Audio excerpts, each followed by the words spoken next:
Hello and welcome to ETCV 503, Designing Learning Ecosystems. I'm Chris Johnson and I'm your instructor for this course. Now I'm starting you off on a Pinterest page.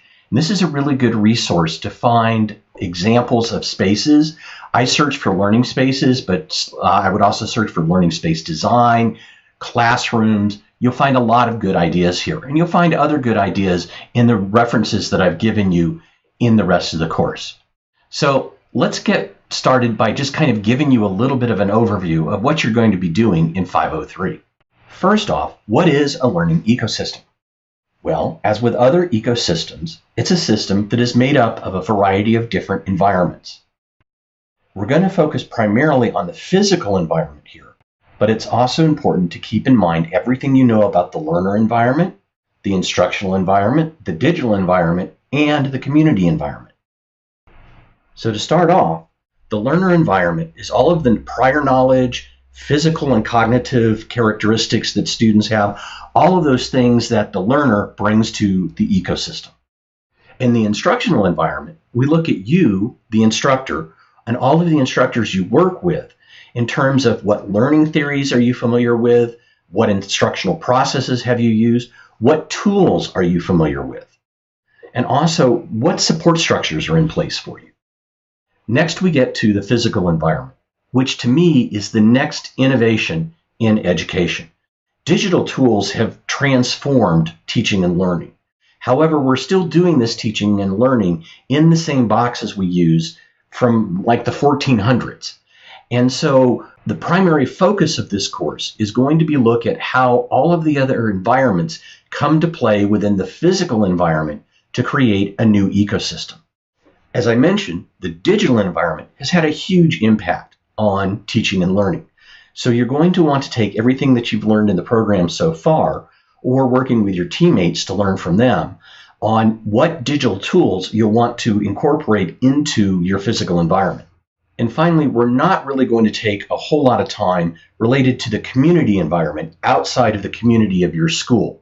But it's important to be aware of what's going on outside of your particular school, be it K-12 or in higher education, in the community.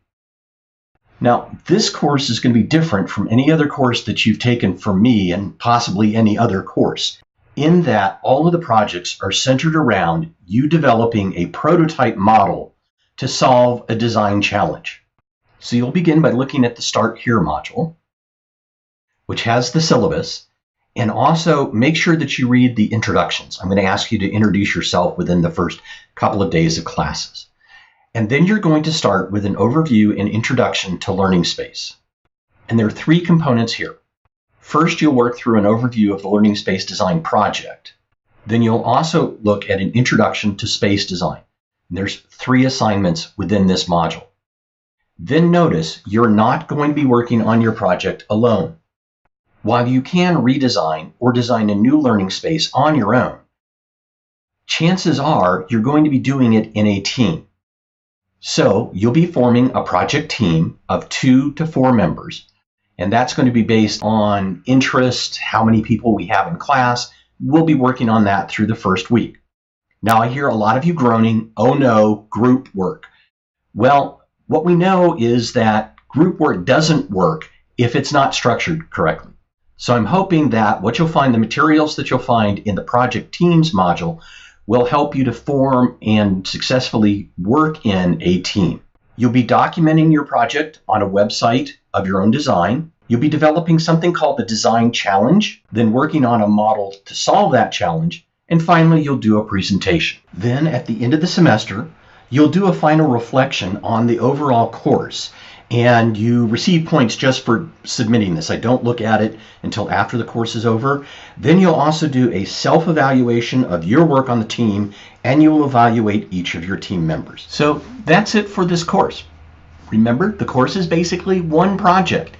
You're going to learn about learning space design principles.